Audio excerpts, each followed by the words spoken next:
Let's make a little coffee. So it's so rare that I have plenty to do. And it's not rare that I ignore it. But this Monday kind of went smoothly. I have a middle schooler who's in the 8th grade, and then I have a 3rd grader who has genetic disorder, autism, ADHD, and he is in 3rd grade this year. And just love to do anything I can to support them and to support my schools. And last week, I talked about this a little bit, and I'm going to be talking about this a lot. But if you know anything about public schools, if you value your state constitution, if you value living in a community where people are educated, it doesn't really have anything to do with if your kids are at private school or not, right? Like, public schools are for the greater good. Kind of like highways. You could be like, well, I don't have a car. So, I mean, why do I care if there's potholes? Well, because you might want other people to be able to deliver groceries that come to you, or maybe you want to be able to get to a hospital. I mean, all sorts of reasons that it might apply to you. And I think part of our trouble is that we really connect the two things. My kids are in private school, it's not a problem for me. Or I don't like my schools, I'll go to private school. Or my kids are in public school, then maybe I care. So I have 2 in private school and 2 in public. And I think that's really important. Or you don't have kids, so what do you care? It's important to you. So last 2 weeks ago, we were able to talk about end of school grades. School grades came out. And that is different than a grade that you get to look at your own child's grades. It is a grade, bra strap problems. It is a grade that your school receives. Now, North Carolina is one of 10 states that does this grading method. So the 40 states in the country do not do this grading method. North Carolina relies the most on student performance. So I want you to hear that. We are one of 10 states that does a grading system. So your grade every fall, data comes out and it says, my kid's school is an A, my kid's school is a B, mine's a C, mine's a D. Okay? That's all we know. Not only are we one of 10 states that do a grade, we are the state that relies heaviest on scores. So I'm going to find something in here. And I'm going to tell you why that's a problem. So I try to talk about things in a way that if you're like, I don't have a clue what's happening out here, you know, I'm trying to explain it in a way, to me, that's easy. So I have a file box here, and I'm going to find Amos. Let's see here. Amos. Little Thomas. Sorry.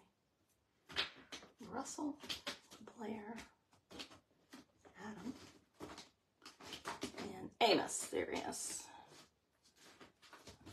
So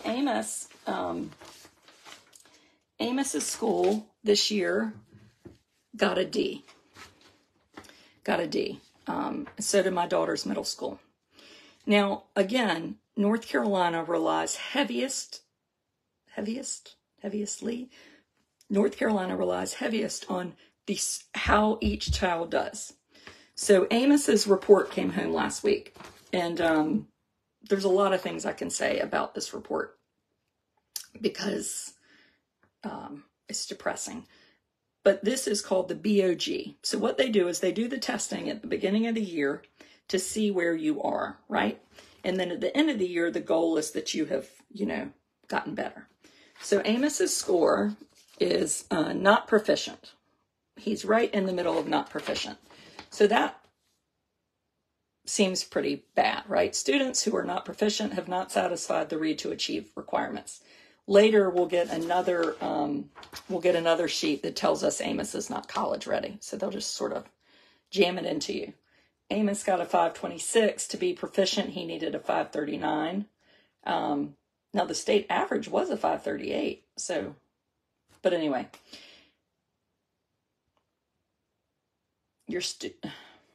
So Amos is not proficient. Now the problem with this is that this is what goes to, not this score, but the one at the end of the year. So at the end of the year, when Amos probably gets a not proficient again, because he has special needs, that score goes into the average for my school. So my school gets a D or an F. And does that have anything to do with how good my school is? Or does the school grade measurement have more to do with the children? And Kim Mackey said this, the A is for affluent. So what we know is that schools with wealthy children do well, right? So you think about my other 3 children who came along before Amos, who didn't have disabilities. They took these tests and they would always score above proficiency at the beginning of the year. So they helped my school system, right? But did it have to do with the fact that they had amazing teachers? I think we have amazing teachers, but we know from research that those scores had to do with their family. They have parents with graduate degrees.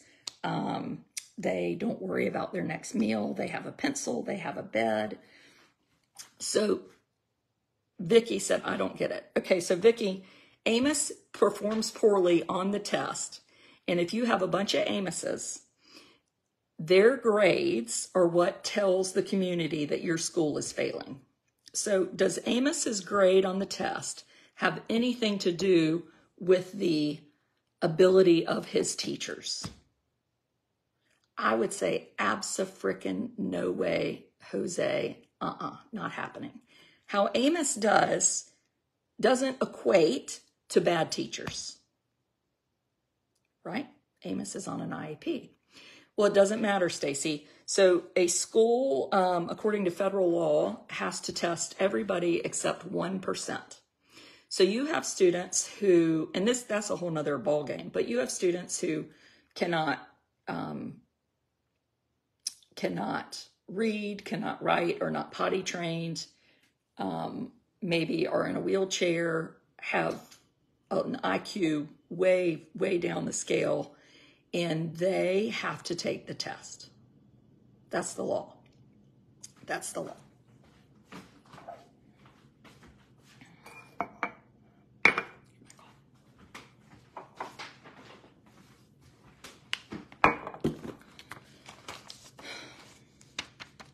Not proficient. Doesn't have anything to do with my school.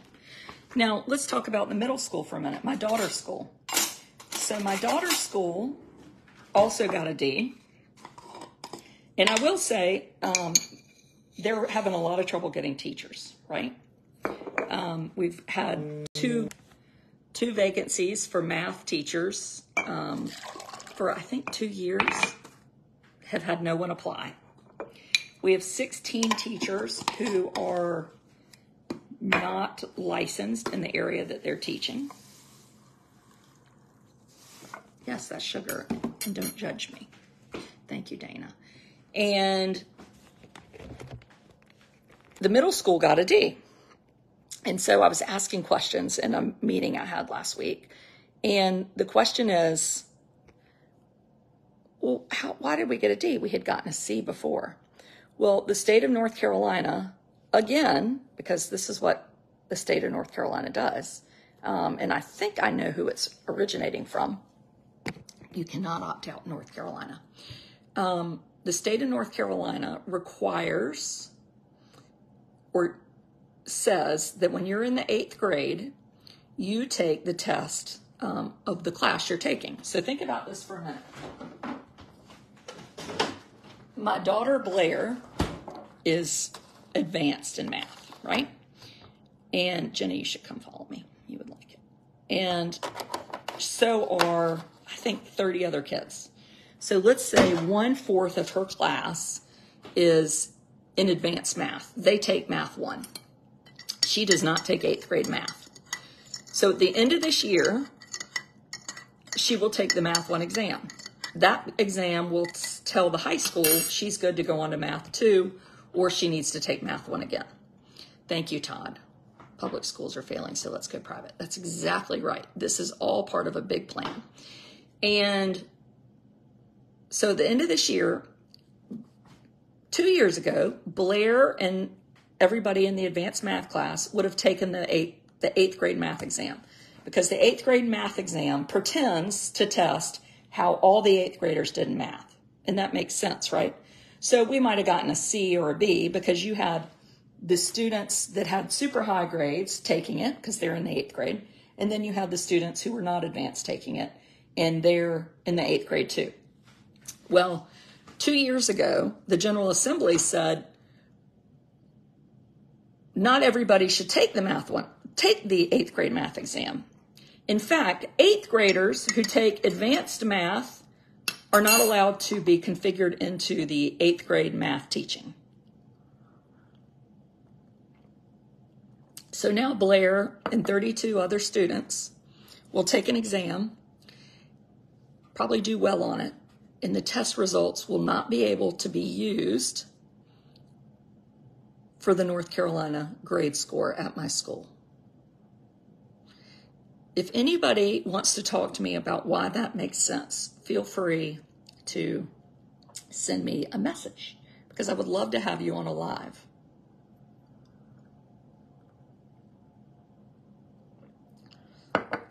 Blair's in eighth grade. Our school offers Math 1 or typical eighth grade math, which I think is great. At the end of the year, she will take the Math 1 exam. She will not take the eighth grade math exam. The eighth grade math exam will be used to judge eighth grade math at our school. Now, if it made sense, it would take the Math 1 exam and the eighth grade math exam, and it would average them, right? It would average them, but it doesn't. And why is that? Do you think that's by accident? No, it's so we get a D. And so that the new voucher law that came in last week, that Lieutenant Governor Mark Robinson, who wants to be governor, God save us all, wants to spend, and it's been approved, $500 million on private school vouchers starting next year. And do you know what that means? With that amount of money, North Carolina Public School First said they could have doubled teachers' salaries. Double teachers' salaries with that amount of money. But instead, taxpayers in North Carolina are going to give $500 million to go to private schools. Maybe prop up rinky-dink private schools, maybe go to Christian schools where they don't allow autism, or people that maybe have a gay mother. Can't go here. So how is it an opportunity scholarship if you're not allowed to go? Amos can't go. Yes, Elizabeth, that's right. So Amos, who may be below average, is included, but the above average kids are not included. That is crooked. Thank you, Bonnie. Exactly. They average the scores of children with disabilities, but they do not average the score of children taking advanced classes. Ding, ding, ding, ding, ding. And I'll tell you what, there was a meeting last week, and Speaker of the House, Tim Moore, said this, and I think this explains a lot of what we're doing. Well, actually, first, let's talk about this. Let's talk about the salaries in North Carolina. Do you want to? So the national average for a salary is $68,469. DPI, Department of Public Instruction, run by Catherine Truitt, says that the average is $57,805. Other people say the average is actually $56,559. The average hourly rate is $19.16. So I have a 15-year-old, and he was offered a job for next summer, and he'll be making $20 an hour. He's 15. He'll have finished the 10th grade, hopefully with some low A's. And he is going to make more than a kindergarten or first grade teacher per hour. Why would anybody want to be a teacher when they're not valued? And when you talk about the average, you've got to think about the fact our average includes people who were getting paid for longevity pay, getting paid for master's pay. Yes, so I taught classes at NC State. I taught in a Head Start program. I worked in a child care program.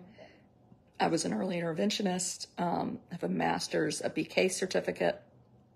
So yes, I never taught in public schools though. We're 12,000 below the national average. 12,000 below. In 2001, we were 20th in the country. By 2013, we were 47th.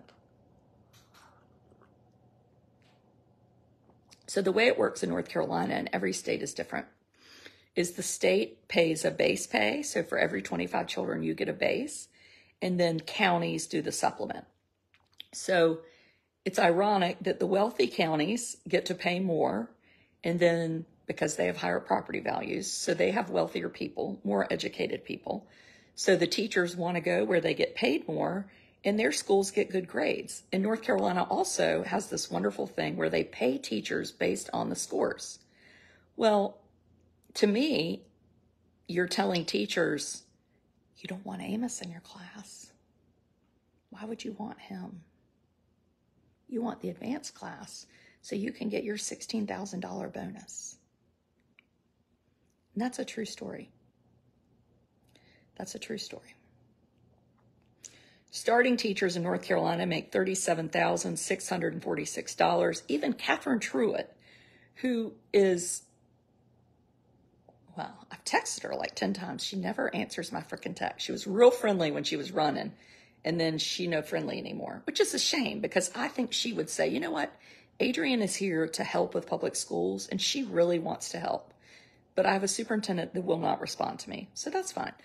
But Truitt said this: we do need to give pay raises because our southeastern states invested heavily during COVID, and we did not.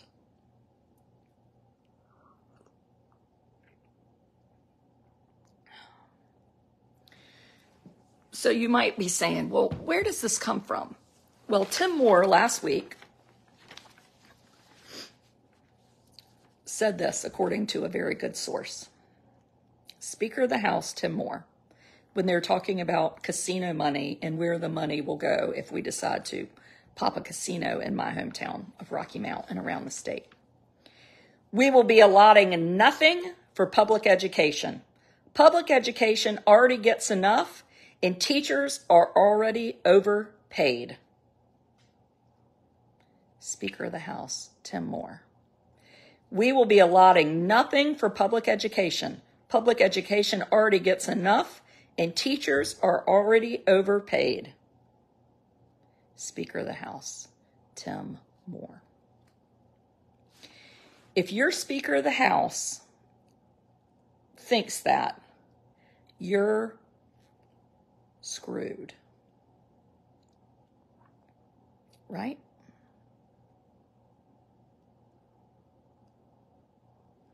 What can you do? You can make sure if you're in North Carolina and you have a chance to vote in an election, say to someone, do you think teachers should be paid more? How much? What do you think about test scores? What do you think about kids with disabilities being included? Why aren't advanced kids' test scores included? And you know what you're going to find, which is what I found when I asked Mark Robinson and Mark Johnson, when I said to them, why do I get more money if I pull Amos out of public school and put him in a private school? If I'm going to get $5,000 extra in vouchers to make Amos leave the public school, why can't I have that full amount and give it to my public school? There was no answer. We were sitting in Nash County. Years ago, they were both running for doing like a Republican debate kind of thing at Nash Community College. They had no idea that that was even happening. And so what happens is you get politicians who have an agenda, and they make $13,000 a year. So not everybody can go run and apply to be a politician, right? Because people need jobs. So one idea I have is I would love to pay politicians like $150,000 a year, because I think we would get such better people running. I'm convinced that Mark Robinson is running for governor because he wants a house. He was evicted. He still owes money from his rent. He wants a place to live. That's why he's running for governor. He wants a freaking house. Are you going to vote for somebody that just needs a place to live? Legitimately filed bankruptcy, evicted, calls homosexual people filth, doesn't want to teach social studies and science, K through 5th grade? Mark Robinson, quote, here for the house. That's what you need to think about when you see his name. And I don't tell people how to vote. I mainly want people to vote. But I might tell you, I don't even care who you vote for. I am partial to Josh Stein, who's our Attorney General, who also has an MBA from Harvard. Ding, ding, ding, ding, ding. Do you want somebody evicted who's filed bankruptcy 3 times, running a budget of $27 billion a year? Who runs to get a house? I mean, don't get me wrong. I'd like to live in that governor's mansion. But I mean, if you're going to be a governor, you have to be able to do more. You need to balance money. You need to have experience. You need to represent all people in North Carolina. How are the people that are gay going to feel? You've called me filth. How are the companies going to feel that are like, you know, do we really want to set up shop in North Carolina? I don't think so. I don't think so. And it might not seem serious to you, but I'm telling you, it's serious. It is serious.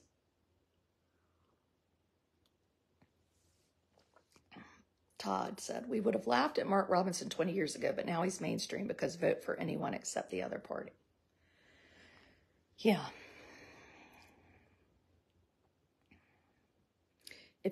If you believe all this rhetoric that is being forced down your throat about critical race theory, then go spend a day in a public school in your community. We need you. Come out to Chowan Middle School. Go to D.F. Walker. Go to White Oak School. We have volunteer training tomorrow morning. You can go to training. You get a background check. We would love to have you.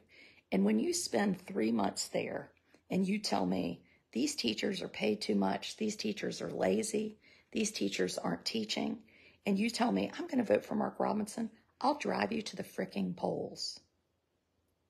But you come in there and you spend some time in a public school, and then you tell me how you can look people in the eye and say that and not be worried that you're going to be struck by lightning. I like your Christmas coffee mug. A teacher gave it to me. My son's first grade teacher gave me this coffee mug.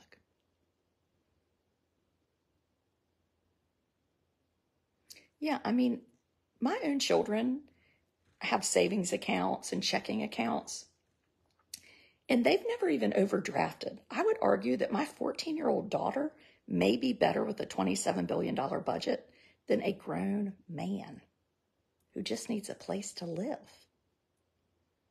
So I have a subscriber group. Come support me if you want to. It's $5 a month, and we get to pick topics. This was a topic that people had asked for. Again, it is a topic that I will hit on frequently because it's really important that we help the average person who doesn't have a PhD in education understand how this works. So if you have 3 takeaways today, this would be my takeaway. Your school grade has nothing to do with the quality of your teachers. A equals affluent. You have Amos taking tests and not doing well, and that reflects on the school grade. People see the school grade and say, well, they have crappy teachers. It's not true. the one thing about teachers that we struggle with is we can't get teachers. They're making less than $20 an hour. Why would they want to live in a town and make that little in Eastern North Carolina? And Eastern North Carolina matters. People want to come here on the weekends. They want to have hospitals and doctors. This is a wonderful part of our state. And our property taxes might be low, but that doesn't mean we deserve less education for our kids. What if they're rated F? They're poorer. The only time I have ever seen a low grade that I knew meant the school sucked was Coastal Prep Academy. It was a charter school in Wilmington. It's still around. And Coastal Prep got, I think, the second lowest test scores in the state. Coastal Prep served no minority children, or maybe two, and it was very wealthy, wealthier than Chapel Hill schools. So if you have a rich white school and it gets a D, ding, ding, ding, it's not good. You better watch out. Yes, Vanessa, totally agree. Thank you for saying that. We have got, I have a first grade teacher that lives 2 doors down from me. Her car is gone as I get my son up for school in the morning at about 7. She gets home after my husband, who owns his own law firm and is a criminal attorney and works his ASS off.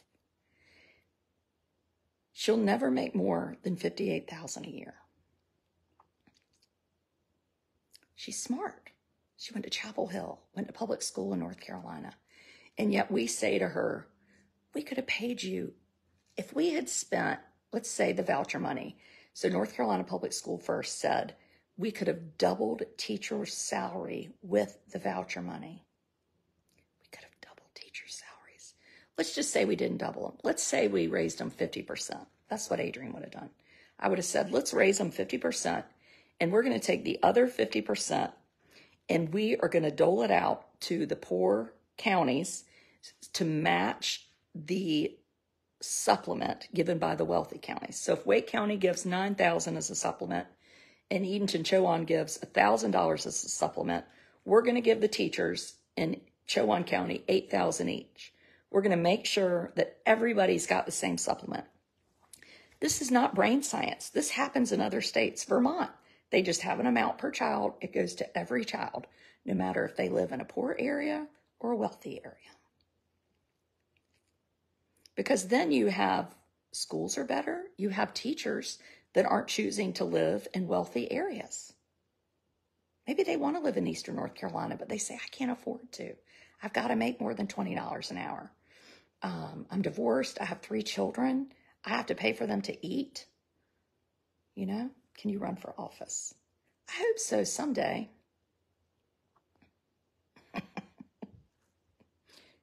I hope so someday.